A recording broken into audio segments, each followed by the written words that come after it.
Hollow Bend, Nebraska winter of 1892. The wind came down from the prairie like a curse, lashing the trees and crying in the eaves of the sod-roof cabin. Snow had been falling since just after dawn, covering everything in a dull, heavy white. By the time the sky went dark again, the drifts were up to the window ledges and the smoke from the chimney curled sideways, driven flat by the gusts. Inside, Clara Lorne stood at the stove with her shawl pulled tight over her shoulders. Her hands red and cracked, moved with slow care as she poured a ladle of thin barley soup into four chipped bowls. The baby cried from the cot in the corner, his breath making small clouds in the frigid air. The others sat on a wool blanket, spread across the packed earth floor, waiting with the patience that only hungry children know. She set the bowls down and rubbed the back of her neck, trying to push away the sharp, hot pain that never quite left her since the third child was born. Her boots sat by the door stiff with cold.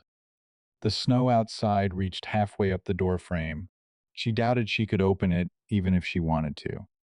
Clara had not heard from Emmett in 2 winters. He left for timber work in the Dakotas with a promise to send for them by spring. That was 5 springs ago. The wagon he was supposed to send never came, and the letter stopped not long after. She did not speak of him any more. Not to the children, not to the few neighbors still left within riding distance. Most had gone west to Oregon or south to Kansas, chasing rumors of better soil and rail work. But Clara stayed because it was the only place that had ever felt like her own. The land had been a gift from her father, though he was long dead now, buried beneath a cottonwood down by the frozen creek. She had worked it with Emmett, and then alone.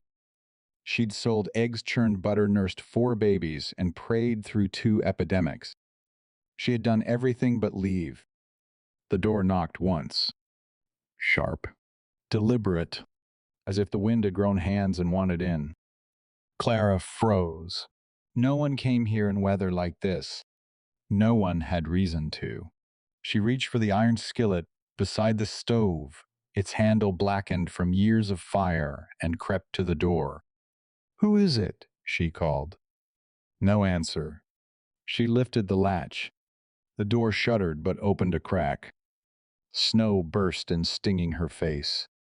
A man stood there cloaked in a battered wool coat, wide-brimmed hat low over his brow.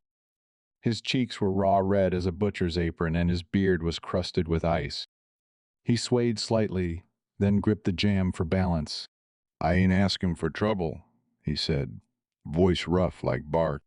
"Only warmth. One night. That's all." Clara looked past him at the world outside. The wind was eating the road. There'd be no traveling till morning. She stepped aside. He crossed the threshold like a man stepping into memory. The heat from the stove hit him hard. His eyes blinked, adjusting. He glanced at the children, who stared at him without a sound. Clara motioned to the stool near the stove, and he sank down onto it without a word. "I got soup," she said. "It ain't much." "I'll take it," he said. "Thank you, kindly." He took the bowl with both hands and drank. The children leaned closer, watching. He finished and set it down slow, then took off his gloves. His hands were cut and blistered. Not a gunfighter's hands, Clara thought. A working man's. "What's your name?" she asked. "Name's Elijah." She nodded, then knelt to tuck the quilt around the baby, her body aching with every move. "You hidden somewhere?" He looked at the flames. "Trying to get to Kansas. Thought I could beat the weather." "You didn't." "No," he said. "I surely did not." Outside, the wind howled again, long and cruel. Inside, Elijah's breath began to slow. The children drifted to sleep on the floor, full bellies warming their limbs. Clara sat on the floor beside the stove, arms wrapped around her knees. She did not trust strangers, but there was something in the way he sat still, not asking for more, not looking for anything else. Just breathing, like a man who knew how to be quiet in the face of suffering. The baby stirred, then settled. "I got room in the lean-to," she said at last. "If you're honest and mean no harm, You can stay through the storm. He looked at her with eyes gone soft. I am, and I won't. She believed him. The snow kept falling through the night. By morning, it had swallowed the fence posts and buried the woodpile.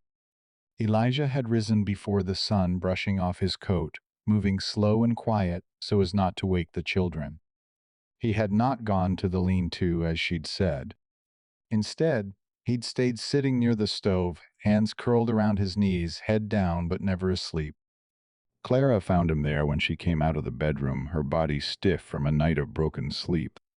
She watched him for a long moment before she spoke. You could have laid down. I was warm enough, he said. He stood and began helping her without being asked. He brought in kindling from the small stash inside the door. Fed the fire. Milked the goat careful and practiced. Gathered snow to melt for washing. He didn't ask questions, just watched her movements and followed where needed. When the sun did come up, it barely made a dent in the gray. The wind had stilled, but the silence left behind was almost worse. A kind of thick hush, like the world had stopped breathing. Clara handed Elijah a chipped mug with weak chicory and sat opposite him on the stool, arms crossed as if she were still deciding what to make of him. You got people in Kansas. He hesitated. Had. Brother died last fall. Got his land and house to settle, but no one left waiting for me there. Clara nodded slowly. I got no one either. He looked over at the children. You got them. She didn't answer. The middle girl, Ruthie, had a cough she couldn't shake. The baby was still too small to take a fever, and she hadn't had sugar or salt in over 2 months. Her hands trembled when she tried to sew. Some days she didn't know if it was strength or just habit that kept her upright. You'll make it, Elijah said, his voice low. I seen worse places, worse winters, but you'll make it. You got grit. She didn't like compliments. They made things tender when she needed them hard. She sipped her coffee and looked out at the snow. You work stock? She asked. Used to. Cattle, mostly. Fence mending. Done some freight, too. Anything that kept me from having to beg. You sick? No. Mean. Only if someone makes me be. She nodded. I got 2 hens left and a sick goat. I need help chopping wood, and there's a saddle that needs stitching. You do those you eat. His eyes flicked toward hers, and for the first time she saw something flicker there. Gratitude, maybe, or pride kept barely in check. I'll get to it after breakfast, he said. They worked through the day side by side. Clara showed him where the tools were. He sharpened the axe with care, each stroke sure and smooth. The sound of him splitting logs was like a heartbeat in the cold. She found herself glancing toward the door, listening for it. In the afternoon, she mended a shirt of his while he patched the saddle. His hands were clumsy with the needle but steady. He said little, and she liked that about him. She did not need another man full of words. Emmett had been like that. Talked like the world owed him something, but it was Clara who had dug the wells and birthed the babies and kept the roof from caving in. At dusk, Elijah rubbed the children's heads when they walked past. None flinched. Her eldest, Gracie, even leaned her shoulder against his leg for a moment, unthinking. Later, Clara stood outside with a bucket in her hands, watching the sky turn purple. The land stretched out wide and white, cold enough to kill, but beautiful in its stillness. Behind her, she heard Elijah step out onto the porch. You had a husband, he said, not as a question. I did. You miss him. I miss not having to carry all this alone. But no, I don't miss him. He nodded, then turned to go. Why Kansas? She asked. Because it's not here. That night, he slept in the lean-to. She gave him an extra quilt and half a loaf of bread. When she turned out the lamp, she sat in the dark for a while, listening to the wind outside and the soft snore of her children inside. For the first time in a long while, she did not feel entirely alone. If this journey slowed your breath, stay for the next stretch. The storm held for 3 more days. The cold turned brittle, clear, biting through wool and wood alike. Icicles hung from the eaves, like knives. The world outside looked clean but deadly, a silence that punished movement. Elijah stayed, without asking, without a single word about when he'd go. Each morning he rose early, carried in snow for boiling, fed hens, checked the fence. He carved new kindling with the care of a man who had once learned how to live alone and too well. Clara began to watch him in quiet moments, when he leaned over the chopping block, when he soothed the goat with one rough hand, when he showed Ruthie how to braid a cord for her doll. He did not try to make them like him. He simply did what needed doing. One morning, while kneeling by the hearth, Clara's hand slipped and caught the iron edge of the kettle. She hissed, clutching the burn. Elijah was at her side in a breath. "Let me," he said. She flinched at first, but he was already taking a clean rag from the shelf, already dipping it in snowmelt. His hands were warm against hers despite the cold. He wrapped the cloth, gently pressing it firm, then looked up. "You should let someone take care of you once in a while." The words hung in the space between them. Clara said nothing, but that night she made biscuits with what little flour they had left. She gave Elijah the largest one without comment. On the 5th morning, when the wind softened, Elijah took the sled out to gather fallen branches farther down the hill. He was gone longer than expected. Clara watched the tree line until her eyes stung. When he came back, he was dragging not just firewood, but an old deer carcass, frozen stiff, half scavenged, but meat still on the bones. "Found it caught in wire near the gulch," he said, heaving it off the sled. "Wolves hadn't finished it. If we clean it quick, it'll keep."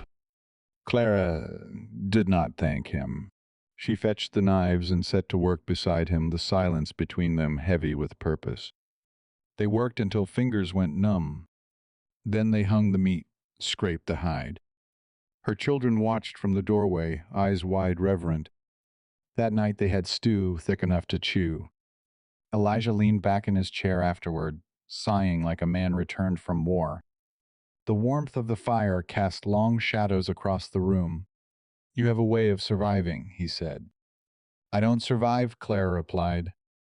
"I endure." He watched her long and quiet. "There's a difference, I guess."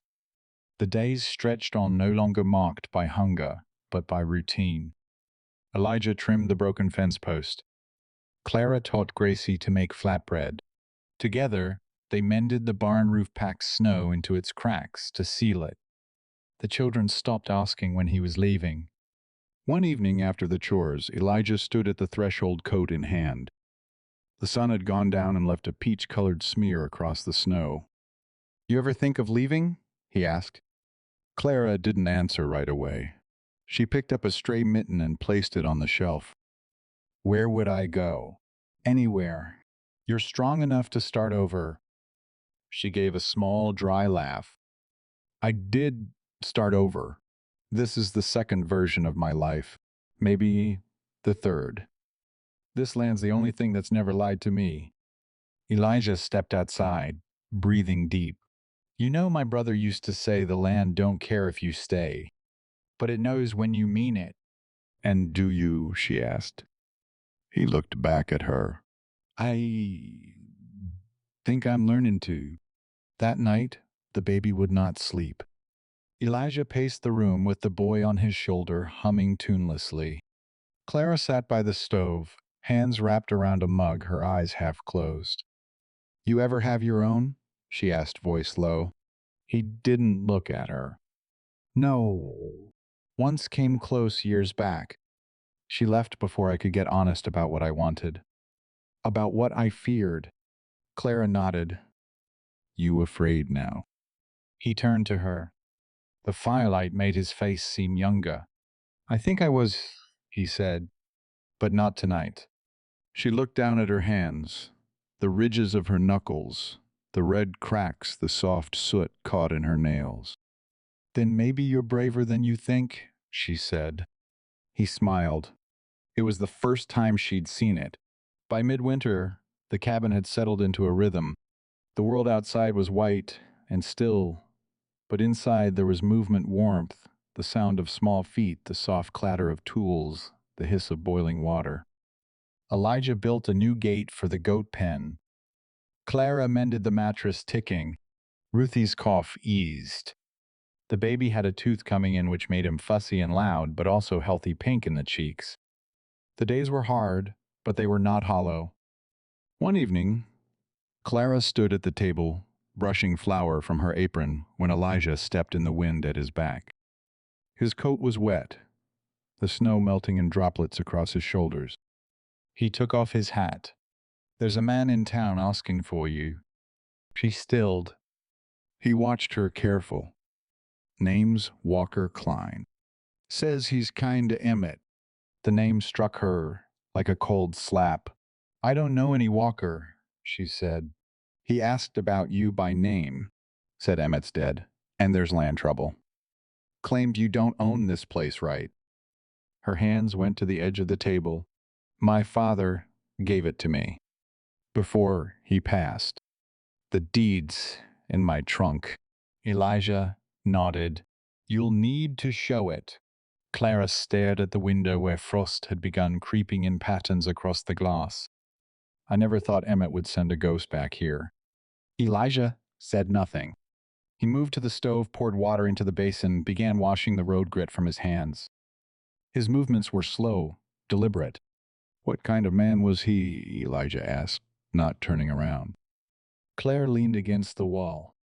"The kind who wants praise for keeping promises he never made.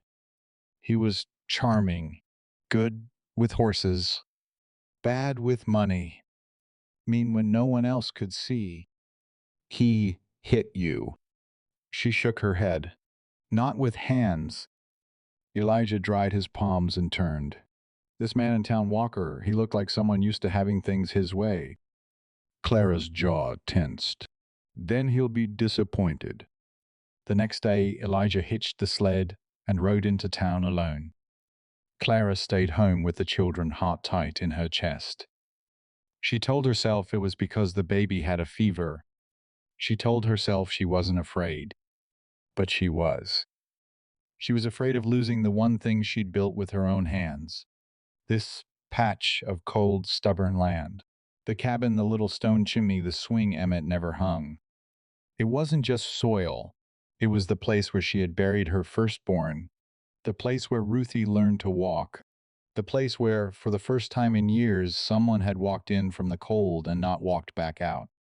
Elijah returned near dusk, his beard stiff with ice. He carried no papers, just a calmness that told her he hadn't raised his voice. "He'll be back," Elijah said, sitting down. "Wants to see the deed himself." But I read his tone. "He's not here for justice. He's here for whatever scraps Emmett left behind."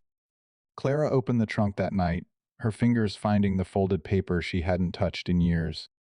The ink was still legible, her father's signature sure and slanted. She stared at it under lamplight, the sound of the fire crackling nearby, the steady rhythm of Elijah's breath as he carved a bit of wood into a toy horse for the boy. "Will you stay?" she asked, voice low. He didn't look up. "Do you want me to?" She did not answer for a long time. Then she stepped over to the table and set the deed down in front of him. "I want you here when I show this to him. I want you here if it gets ugly. I want you here after too." Now he looked up. His eyes softened. "Then I'll stay." Outside, the wind rose up again, but inside the stove gave off heat, and there was bread on the table, and the woman who had once been a ghost in her own home was now standing clear-eyed beside a man who knew how to listen. Walker Klein arrived just before noon 2 days later, riding a black gelding with slicked flanks and the kind of saddle that said he'd never dug a post hole in his life. He wore a fine coat, city cut, with boots polished to a shine. He looked wrong out here, too smooth, too sure of his place. Clara stood on the porch, arms crossed, children behind the curtain inside. Elijah leaned against the doorframe, calm as still water. "You Clara Lorne Walker?" asked, tugging off his gloves like he expected to be invited in. "I am," she said. "I came to collect what's owed. My cousin died owing debt, and this land was part of his estate. If you can't prove otherwise, it falls to me." Clara held up the folded deed, her voice flat. "This place was given to me by my father in 1889. Emmett never had claim to it. You're welcome to look." Walker took the paper with delicate fingers, read it once, then twice. His jaw ticked. "This is old. Might not hold up in court." "Then take it to court," she said. "But you won't take it from me with words and a saddlebag." Walker looked past her at the house. At Elijah. "You're the one she sent to town." "I am. Walker narrowed his eyes. "You her new man or just hired muscle?" Elijah didn't answer. Just stared at him, patient. Hard. Clara stepped off the porch boots, crunching ice. "Emmett left us with nothing but hunger and bad memory. You want to drag that back? You'll do it alone in a county that don't favor vultures?" Walker folded the deed with care, returned it. His smile was tight. "I'll be in touch," he said, and rode off without another word. That night, the children asked why the man had come. Clara told them truth in parts. Enough to be honest, not enough to plant fear. They sat near the fire and passed around the carved horse Elijah had finished. "He'll come back," she said quietly after they'd gone to bed. "I expect he will," Elijah said. "But I'll be here." She looked at him then, long and open. Something inside her softened. "You don't have to be." He shook his head. "No, but I want to be." The silence that followed was full of breath and heat and something older than either of them. Something waiting to be named. The weeks passed. Winter loosened its grip. The snow began to rot and slush. The creek groaned and cracked beneath its ice. One morning, Clara found the first pale green blades poking through the muddy yard. Life coming back. Walker didn't return. Elijah stayed. Not with fanfare or promise, but with presence. He patched the roof, built a cope, mended the cradle. He talked little, but when he did, it was honest. One night, as the sky turned amber and blue behind the trees, he stood beside Clara in the field, watching the wind ripple over the grass that had finally shaken off its frost. "My father used to say a man's only home is the place where he'd die without question," he said. She turned toward him, her arms crossed, but her face softer. "And is this that place? I think it's becoming so—" Her voice barely rose. "Then stay." He reached into his coat pocket, pulled out a small length of twine tied in a loose ring. "It ain't gold," he said, "but I figured you'd know what it meant." She took it from him, rough string against her palm fingers trembling. "I do," she said. Behind them, the children ran in the thawing field, their laughter bright against the dusk. The baby toddled in Ruthie's arms. A new hen pecked in the mud. Smoke curled from the chimney like a ribbon. The land did not speak, but it held them, and it listened. Spring unfolded, slow and stubborn, as if unsure it was welcome. Snow clung to the northern shadows of trees and mud-swallowed boots by the creek. But the sun came back, just the same soft at first, then strong enough to wake the buds on the cottonwoods and warm the dirt beneath Clara's fingernails. She planted early peas the day Elijah fixed the last fence rail. He wiped his brow, watching her hands press seeds into soil like they were sacred. Her sleeves were rolled high and the wind caught the loose strands of her hair. She looked like someone coming back from a place few people survive. He didn't speak, just came and knelt beside her dirt, smearing his trousers. "You ever grow anything before?" she asked. Just weeds, he said, but I can follow direction. She smiled not wide, but enough. Later, they ate on the porch, the children chasing each other in bare feet across the damp yard. Clara handed Elijah a slice of cornbread denser than she liked, but sweetened with the last of the honey. I went into town yesterday, she said after a long silence. He looked over, quiet and waiting. Saw the sheriff. Asked about the deed. And he said Walker never filed a claim. Left town 3 weeks ago. Took the train south. Elijah chewed slowly. He knew he wouldn't win. He wanted to scare me, Clara said. Thought if he barked loud enough, I'd hand it over. You didn't. No, she said. Not this time. She looked over at the boy in Elijah's lap, asleep with a thumb curled near his mouth. They deserve to grow up without that kind of fear in the house. You all do, Elijah said. So do you? That night, Clara lay awake, listening to the wind turn soft through the budding trees. Elijah was on the floor, near the hearth, as he often chose to be, though she'd told him more than once he could sleep beside her. She whispered his name. He stirred. I've been thinking, she said, about the other house, the one with the broken roof.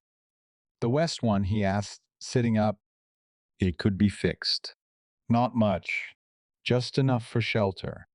He nodded slowly, not quite following. For someone to live in. Someone who belongs here but maybe needs their own place to stretch. For now, Elijah's eyes searched her face. You asking me to stay, but not move in. I'm asking you to build with me. Brick by brick. Not all at once. He smiled. That I can do. She reached for his hand in the dark. It was calloused and warm. By early summer, they had planted potatoes, onions, and corn. The hens were laying, the goat had milk again, and Ruthie stopped coughing. Elijah cut a trail through the trees that led to a spring-fed pool. Gracie called it the secret place. They washed clothes there, then lay in the grass until their backs were damp with dew. They repaired the second house together, one shingle at a time. Clara's oldest helped. Elijah taught the boy how to use a level and hammer nails true. It wasn't much of a house, but it had a door that closed and a window that caught the morning sun. He moved in when it was done, though most evenings found him at the cabin table, sleeves rolled hands, helping shell beans or string up herbs to dry. Sometimes when the fire was low, Clara would take his twine ring from its box and turn it over in her hands. It wasn't a wedding. Not yet, but it was promise. One afternoon in July, Elijah came back from town with oilcloth new boots for Gracie and a small worn book of poetry. He left it on Clara's pillow without a word. She found it that evening and opened the inside cover. His handwriting was spare and crooked. For the woman who taught me that home ain't a place, it's the ones you work beside and lose sleep for. She closed the book and pressed it to her chest. Outside the fields, whispered with wind and life, and inside the cabin held tight to the shape of something real. The campfire still burns. Don't leave it unattended.